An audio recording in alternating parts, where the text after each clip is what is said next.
नमस्कार दोस्तों, मैं रजनेश घर तक एजुकेशन पर आप सभी का स्वागत करता हूं। अगर आप स्पेस टेक्नोलॉजी से थोड़ा बहुत भी आप जुड़े रहते हैं तो आपको पता होगा कि भारत अब अपने तीसरे लूनर मिशन को करने के लिए बिल्कुल तैयार है और इस मिशन का नाम है चंद्रयान 3। इसरो इससे पहले 2 मिशन कर चुका है, जिसमें पहला लूनर मिशन था चंद्रयान 1 और उसे 2008 में सक्सेसफुली कर लिया गया था। इसके बाद 2019 में चंद्रयान मिशन 2 लॉन्च किया गया था, जो सॉफ्टवेयर की कुछ खराबी के कारण फेल हो गया था। इसी असफलता से सीखते हुए वैज्ञानिक अब दोबारा से चांद पर जाने की कोशिश करने वाले हैं और यह सफल भी होगा।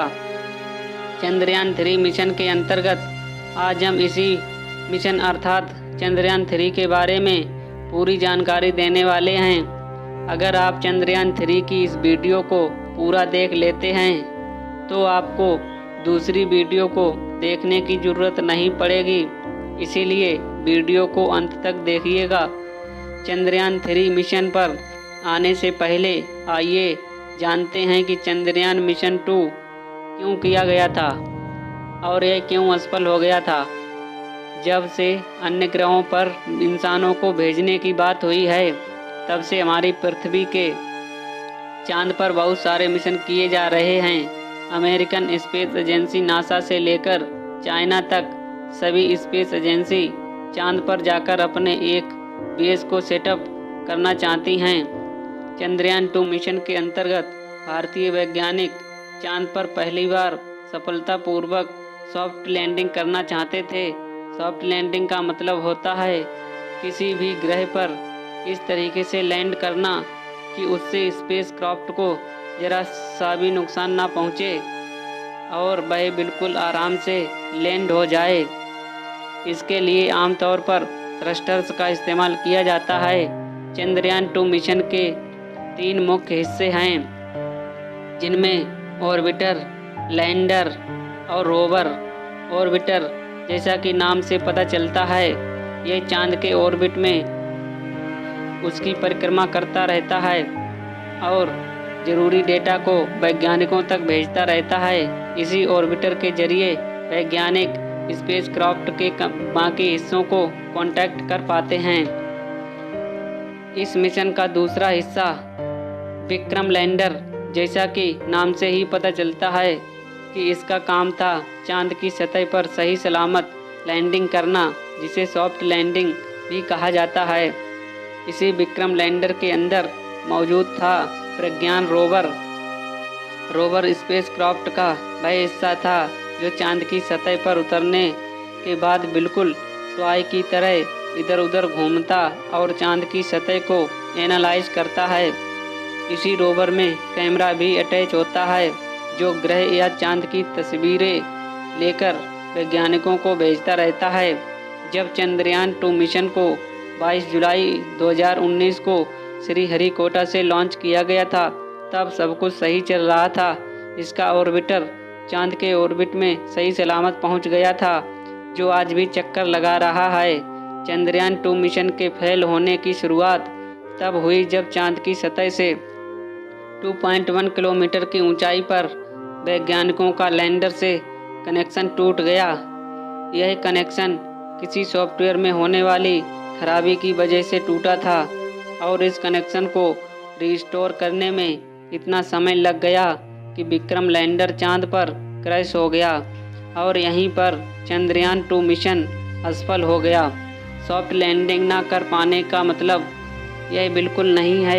वैज्ञानिकों द्वारा लॉन्च किया गया ऑर्बिटर आज भी चांद के चक्कर लगा रहा है और अभी भी हमें चांद से जुड़ी महत्वपूर्ण जानकारी भेजता रहता है। इसका इस्तेमाल वैज्ञानिक चंद्रयान 3 मिशन में भी करने वाले हैं। यही कारण है कि इस मिशन में ऑर्बिटर की मैन्युफैक्चरिंग नहीं की गई है। अब सवाल यह आता है कि आखिर सॉफ्ट लैंडिंग कराना क्यों ज़रूरी है और वैज्ञानिक एक मामूली स्पेसक्राफ्ट को चांद की सतह पर सॉफ्ट लैंड क्यों नहीं करा पा रहे हैं। सॉफ्ट लैंडिंग की दिक्कत भारत को ही नहीं बल्कि दुनिया भर के और भी कई सारे देशों को हो रही है। आपको जानकर हैरानी होगी कि दुनिया भर में मात्र 3 ही देश हैं जिन्होंने चांद पर सॉफ्ट लैंडिंग सक्सेसफुली तरीके से की है। वो 3 देश हैं चाइना, अमेरिका और रशिया। अगर भारत चंद्रयान 3 मिशन के तहत चांद पर सॉफ्ट लैंड करने में सफल हो जाता है तो यह एक स्पेस पावर कंट्री कंसीडर किया जाने लगेगा, क्योंकि यह चौथा ऐसा देश होगा जिसने इतने कठिन मिशन को सक्सेसफुली कर लिया होगा। चांद पर सॉफ्ट लैंडिंग करना कोई आसान बात नहीं है, लेकिन चांद पर सॉफ्ट लैंडिंग करना हर देश के लिए बहुत महत्वपूर्ण है। चांद हमारी पृथ्वी से 3,84,000 किलोमीटर की दूरी पर है, जो इस ब्रह्मांड की बड़ी डिस्टेंस के सामने कुछ भी नहीं है। यहाँ पर स्पेस क्राफ्ट को भेजने में कम समय और कम पैसे लगते हैं। सॉफ्ट लैंडिंग का एकमात्र मकसद होता है कि स्पेस क्राफ्ट को बिना किसी झटके के आराम से सतह पर उतारना।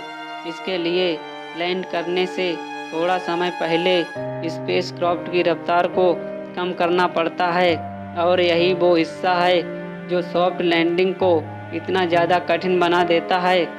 बात करें चंद्रयान 3 की, तो इसमें एक थ्रस्टर का प्रयोग किया गया है जो कि स्पेस क्राफ्ट की रफ्तार को कम करेगा। जैसे ही कोई स्पेस क्राफ्ट चांद की सतह पर लैंड होने वाला होता है तो यह थ्रस्टर्स एक अपोजिट फोर्स को क्रिएट करता है। इसी अपोजिट फोर्स की वजह से स्पेस क्राफ्ट की रफ्तार कम हो जाती है और वह सही सलामत सतह पर लैंड हो जाता है। आपने कभी ना कभी रॉकेट लॉन्च होने का वीडियो तो देखा ही होगा, उसमें भी थ्रस्टर्स का इस्तेमाल किया जाता है। यह स्पेस क्राफ्ट फ्यूल को इस्तेमाल करके अपोजिट फोर्स को क्रिएट करते हैं। यह फोर्स जब ज़मीन पर लगता है तो ज़मीन खुद ब खुद रॉकेट को ऊपर की तरफ धक्का देती है और रॉकेट को लॉन्च होने में आसानी होती है। जब चंद्रयान 3 का लैंडर चांद की सतह पर थ्रस्टर्स की मदद से फोर्स लगाएगा तो चांद की सतह भी उसके ऊपर उल्टा फोर्स लगाएगी, जिससे उसकी रफ्तार कम हो जाएगी और वह चांद पर सॉफ्ट लैंड कर जाएगा। अब यह सुनने में इतना आसान लगता है, उतना आसान असल में है नहीं। इसरो के पास एक और बहुत बड़ी दिक्कत है और वो है चांद के साउथ पोल पर लैंड करना। भारत चांद के सामने वाले हिस्से पर नहीं बल्कि इसके साउथ पोल पर लैंड करना चाहता है। दिक्कत की बात यह है कि अभी तक चांद के इस एरिया को अभी इतना ज़्यादा एनालाइज एंड स्टडी नहीं किया गया है। इस वजह से यहाँ के जियोलॉजिकल फीचर का एग्जैक्ट अंदाज़ा लगाना पॉसिबल नहीं है। हालांकि वैज्ञानिक ये ज़रूर जानते हैं कि चांद के साउथ पोल पर बहुत सारे पहाड़ और चट्टानें मौजूद हैं और साथ ही में यहाँ पर बहुत सारे क्रिएटर्स भी हैं। आपकी जानकारी के लिए बता दूँ, क्रिएटर्स उन गड्ढों को कहते हैं जो अंतरिक्ष से आने वाले पत्थरों से टकराने से बनते हैं। मान लीजिए अंतरिक्ष से बहुत बड़ा पत्थर पृथ्वी पर आकर गिरता है। ऐसे में वह पत्थर जिस गड्ढे का निर्माण करता है उसे क्रेटर कहा जाता है। कई अरब साल पहले बहुत सारे उल्का पिंडों ने एक साथ मिलकर चांद पर अटैक किया था, जिसकी वजह से चांद की सतह पर बहुत सारे गड्ढों का निर्माण हो गया था। आज आप चांद पर जिन धब्बों को देखते हैं वो कोई धब्बा नहीं है बल्कि यही गड्ढे हैं, और उन्हीं गड्ढों में सूर्य की रोशनी पूरी तरह नहीं पहुंच पाती है, इसीलिए बाकी सतह की तुलना में डार्क दिखाई देते हैं। चांद के साउथ पोल पर लैंड करने के और भी कई सारे कारण हैं, जिनमें से एक कारण है पानी की उपस्थिति। चंद्रयान 1 मिशन के अंतर्गत 2008 में वैज्ञानिकों ने पता लगाया था कि चांद के साउथ पोल पर पानी मौजूद है। इस डिस्कवरी की वजह से दुनिया की सभी स्पेस एजेंसी पूरी तरीके से हिल चुकी थी। ऐसा इसलिए था क्योंकि किसी ने यह एक्सपेक्ट नहीं किया था कि भारत अपने पहले लूनर मिशन में इतनी बड़ी डिस्कवरी को कर लेगा। इस डिस्कवरी की पुष्टि करने के लिए नासा ने बाद में एक रिकॉनिसेंस नामक ऑर्बिटर को चांद पर लॉन्च किया था। इसने यह कंफर्म किया था कि सच में साउथ पोल पर पानी मौजूद है। इसरो के वैज्ञानिक चंद्रयान 3 को इस एरिया में लॉन्च करने के बाद इसे और भी एक्सप्लोर करना चाहते हैं। यह डाटा हमारे देश के लिए आगे चलकर बहुत महत्वपूर्ण साबित होगा। जैसा कि आपने सुना ही होगा कि नासा अपने आर्टेमिस मिशन के अंतर्गत इंसानों को चांद पर भेजने की प्लानिंग कर रहा है। यह मिशन भी साउथ पोल पर ही किया जाएगा, जहां पर एस्ट्रोनॉट सिर्फ लैंड ही नहीं करेंगे बल्कि वहां पर रहने के लिए स्टडी एंड प्लानिंग भी करेंगे। अगर इसरो चांद के साउथ पोल को अच्छे से एक्सप्लोर करके एक मैप रेडी कर लेता है तो आगे चलकर हमारे लिए चांद पर उतरना बहुत आसान हो जाएगा। अब आपके मन में सवाल आ रहा होगा, चांद पर इतनी सारी जगह खाली होने के बावजूद वैज्ञानिक इंसानों को साउथ पोल पर ही क्यों उतारना चाहते हैं? इसका सीधा सा जवाब है रेडिएशन। चांद के साउथ पोल पर पूरी तरीके से अंधेरा रहता है और वहां पर सूर्य की रोशनी नहीं पहुंच पाती है। सूर्य की रोशनी वहां ना पहुंच पाने की वजह से वहां पर रेडिएशन की मात्रा बहुत कम रहती है, जिस वजह से इंस्ट्रूमेंट्स के खराब होने और एस्ट्रोनॉट के कैंसर होने के चांस ऑलमोस्ट लगभग 0 हो जाते हैं। इसी रेडिएशन से बचने के लिए वैज्ञानिक साउथ पोल पर लैंड करना चाहते हैं, क्योंकि वहां पर उन्हें एक्स्ट्रा दिक्कत का सामना नहीं करना पड़ेगा। चांद के साउथ पोल पर लैंड करने में एक और बहुत बड़ी दिक्कत आती है और वो है डायरेक्ट कम्युनिकेशन।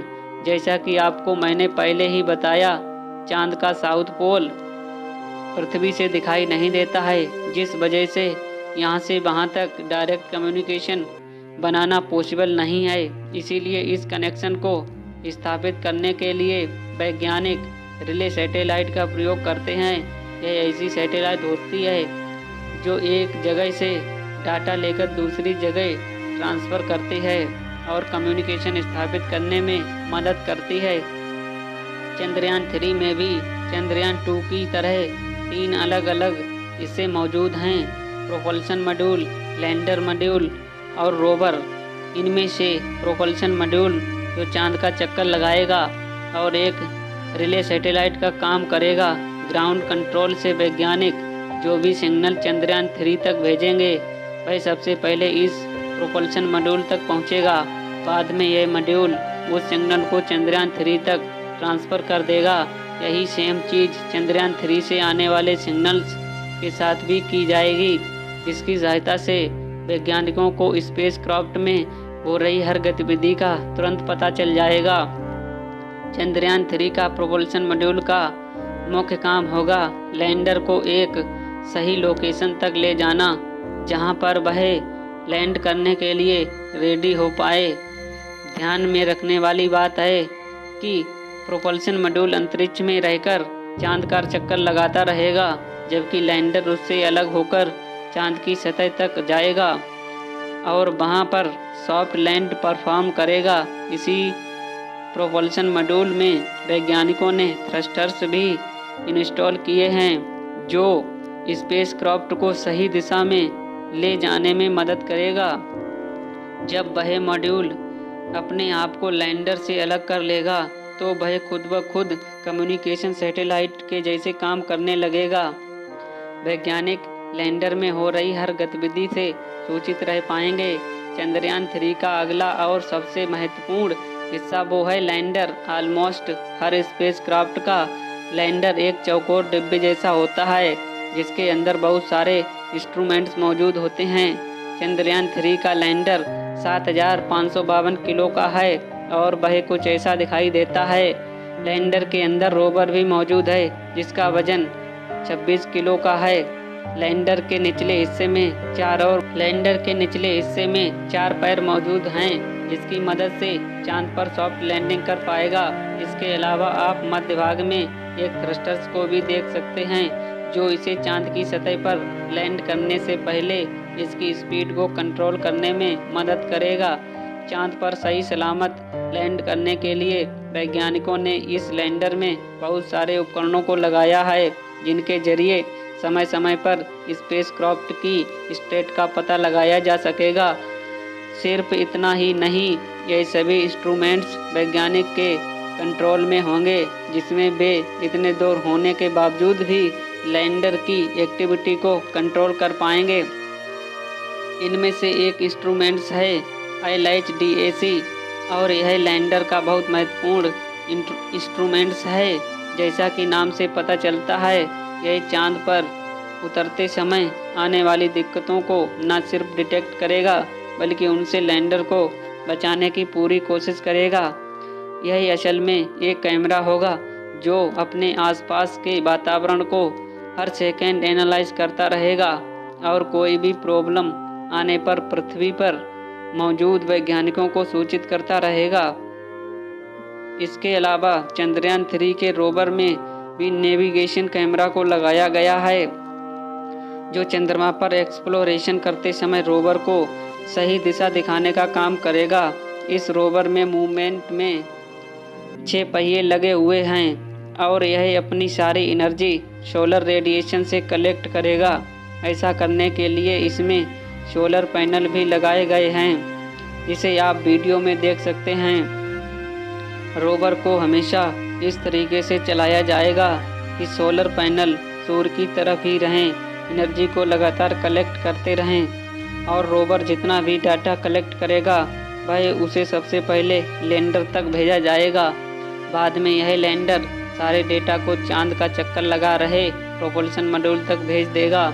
इसके बाद वह मौजूद सारा डाटा पृथ्वी पर बड़े वैज्ञानिकों को भेज देगा और फाइनली लैंडर का डाटा वैज्ञानिकों तक पहुंच चुका होगा। चंद्रयान 3 के लैंडर में अलग अलग तरह से स्टडी करने के लिए अलग अलग तरीके के इंस्ट्रूमेंट्स को लगाया गया है।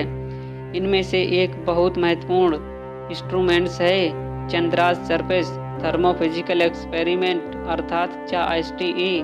जैसा कि इसके नाम से ही पता चलता है कि चांद की सतह पर होने वाली थर्मल एक्टिविटीज़ को कलेक्ट करेगा और बाद में वह डाटा वैज्ञानिकों तक भेजा जाएगा। अगर आपको नहीं पता है कि थर्मल एक्टिविटीज़ का मतलब क्या होता है, इसका अर्थ है तापमान से जुड़ी एक्टिविटीज़। थर्मो शब्द का मतलब होता है गर्मी।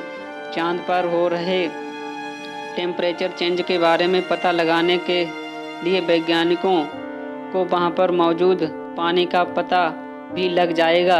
इसके जरिए मालूम पड़ेगा कि चांद पर मौजूद पानी को एक्सट्रैक्ट करने के लिए कितनी एनर्जी का इस्तेमाल करना पड़ेगा।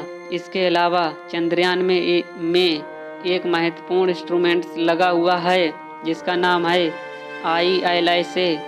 यह इंस्ट्रूमेंट्स चांद पर आने वाले भूकंप को डिटेक्ट करेगा और उनके जरिए चांद की सतह और फॉर्मेशन के बारे में पता लगाने की कोशिश करेगा।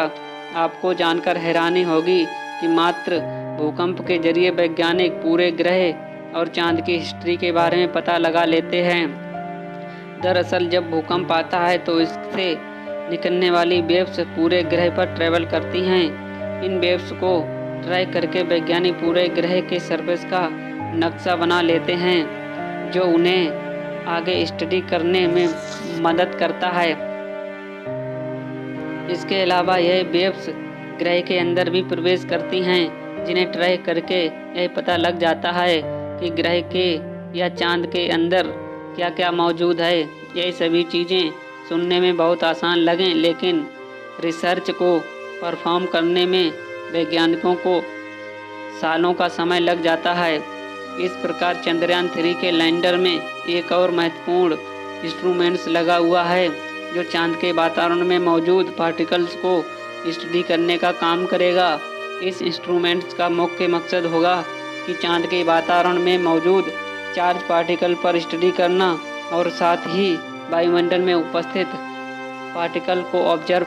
इस प्रकार चंद्रयान 3 को 14 जुलाई 2023 दिन शुक्रवार दोपहर 2:35 पर LBM-3 IM-4 रॉकेट द्वारा सतीश धवन अंतरिक्ष केंद्र श्रीहरिकोटा से लॉन्च कर दिया गया है और भारत इस मिशन में सक्सेसफुल होता है तो भारत दुनिया का चौथा ऐसा देश बन जाएगा जिसने चांद पर सक्सेसफुली सॉफ्ट लैंडिंग की होगी। आज के लिए इतना ही। अगर वीडियो आपको अच्छी लगी हो तो वीडियो को लाइक कर दो और अपने दोस्तों के साथ शेयर कर दो। और अगर चैनल पर आप नए हो तो चैनल को सब्सक्राइब कर लीजिए। मिलते हैं नेक्स्ट वीडियो में। जय हिंद दोस्तों।